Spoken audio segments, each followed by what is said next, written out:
Só inscritos brasileiros exilados pela falta de justiça no Brasil. O Brasil, ele trata super bandidos, bandidos perigosos, ou aqueles de colarinho branco, muito diferente do cidadão de bem. O cidadão de bem é perseguido. Isso não é de hoje, é uma coisa antiga já. Aqui, se a pessoa não é esquerdista, ela é simplesmente proibida de existir. A vida do conservador ou do direita ela é dificultada ao máximo. Um empresário, por exemplo, que for de direita, ele que não é do time, a fiscalização está em cima dele, a receita está em cima dele, toda hora batendo na sua porta, tudo é exigido dele e ele não tem apoio do governo, não tem financiamento, nada. Então, além disso, temos o pior sistema de justiça do planeta. Isso aí está sacramentado em livros, em reportagens, em documentários. A impunidade aqui, nos crimes graves, principalmente, impera. Principalmente se o cara é um senador, ou colarinho branco, ou é rico, ou é esquerdista, né? Veja aquele exemplo clássico do avião cheio de cocaína, do irmão do senador, né? Que não aconteceu nada com ele, e o jornalista que denunciou foi perseguido. Quer dizer, o jornalista é o culpado. Tem que matar o carteiro se trouxer uma má notícia. É assim que funcionam as coisas por aqui. Isso é horrível, é vergonhoso. Vamos tratar hoje de dois casos aqui. O primeiro é o Alan dos Santos, aquele jornalista que foi criador da empresa de comunicação no Brasil, chamada de Terça Livre. Então ele tinha um canal no YouTube e um jornal online, além de darem cursos e vender livros conservadores e tudo na plataforma dele. E funcionava lá em Brasília, aqui em Brasília. E em poucos anos a empresa cresceu muito, já era um dos maiores canais conservadores da América Latina. Tinha muita projeção. E por ser conservador, o Alan também era um apoiador do presidente Bolsonaro desde a época da campanha eleitoral, lá antes de 2018. E para os comunistas e para os invejosos, até mesmo da direita, isso é um crime imperdoável. O cara não pode prosperar, não pode ter sucesso. E o canal Terça Livre dele foi um dos primeiros a serem censurados no Brasil pelo STF.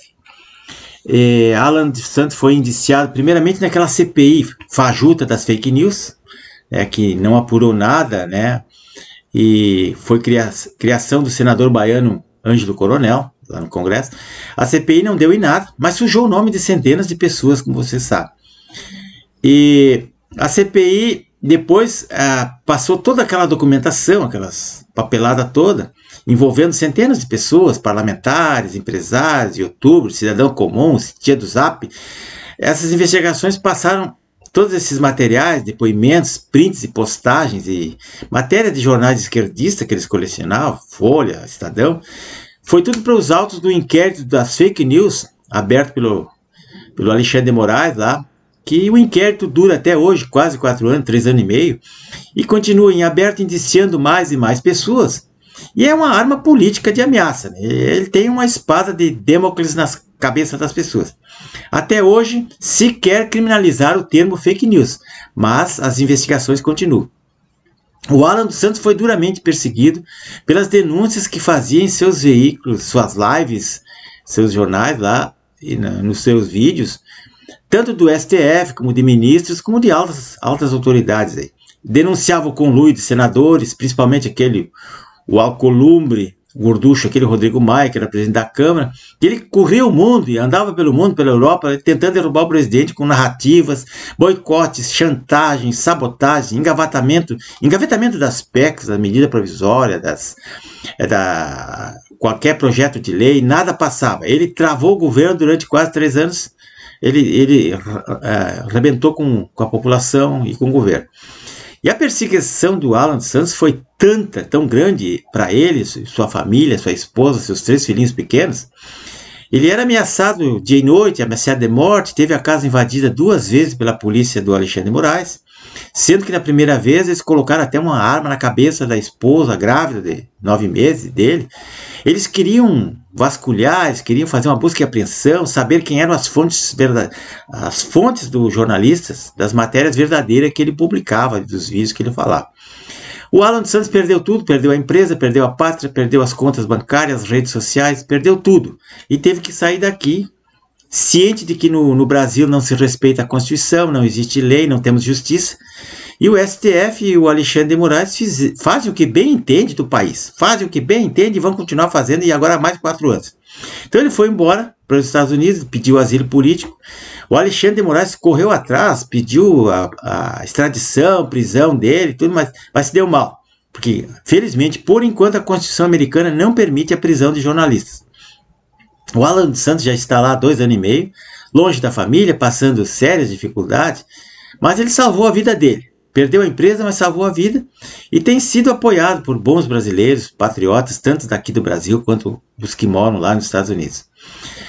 E como ele não pode usar as redes sociais convencionais, como Instagram, YouTube, Facebook, ele criou ainda o canal Terça Livre, continua vivo ainda na plataforma dele, e ele, como essas empresas que não têm escritório no Brasil, como o CloutHub, o Rumble e outros lá, ele consegue transmitir as lives dele. O Terça Livre continua, faz um programa diariamente, de segunda a sexta, às 20 horas, né, que ele faz um programa jornalístico chamado Guerra de Informações. Muito bom. O segundo caso, o caso Paulo Pavese, é uma história das mais macabras da justiça brasileira, uma vergonha mundial. O filho do Pavese era um menino de 10 anos, sofreu uma queda no condomínio lá onde ele morava, em Poços de Caldas, Minas Gerais, no ano de 2000.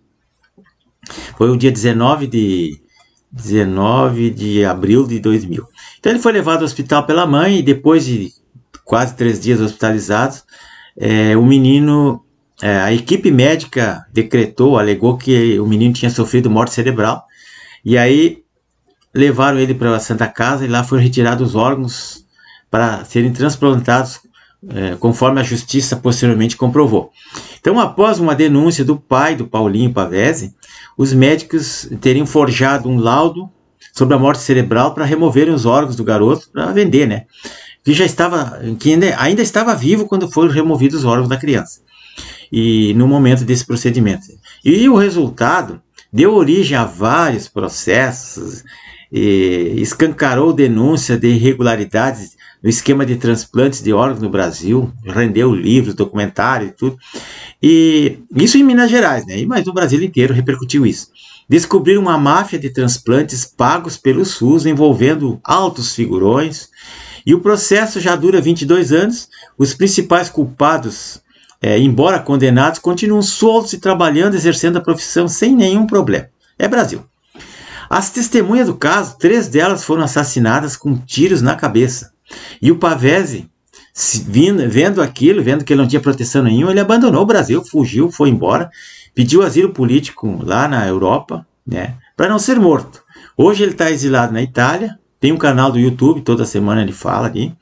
E o livro, esse que está aí na capa, que eu vou deixar aqui na descrição, relata a história completa com provas. 450 páginas, é estarrecedor o que está ali.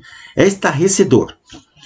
Então o Pavese perdeu seu patrimônio, sua empresa, seus empregos, perdeu a sua pátria, perdeu a sua família, perdeu seu filhinho e ficou por isso mesmo. A situação é essa mesmo. E o governo federal, na época do PT, nada fez. Essa é a verdade. Infelizmente eu tenho que dizer isso.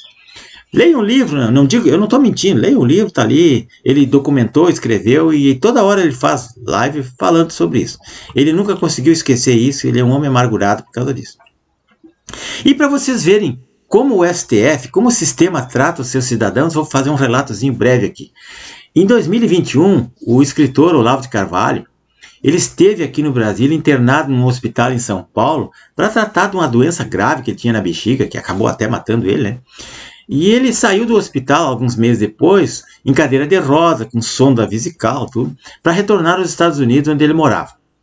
E a Polícia Federal, a mando do Alexandre de Moraes, ele rondava o hospital dia e noite para deter o Olavo e conduzi-lo coercitivamente para depoimento ou até para prisão, em flagrante, quem sabe, como se o filósofo, um homem de 74 anos e doente, fosse um bandido perigoso, tinha que estar sendo vigiado.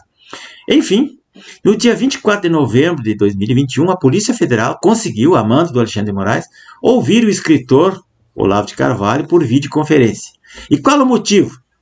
O falecido Olavo fora indiciado, nem ele sabia, naquele inquérito das fake news, que continua até hoje, 4 anos já, pelo Alexandre de Moraes, acusado de integrar o gabinete do ódio que propagava fake news, notícias falsas contra o STF e as instituições democráticas.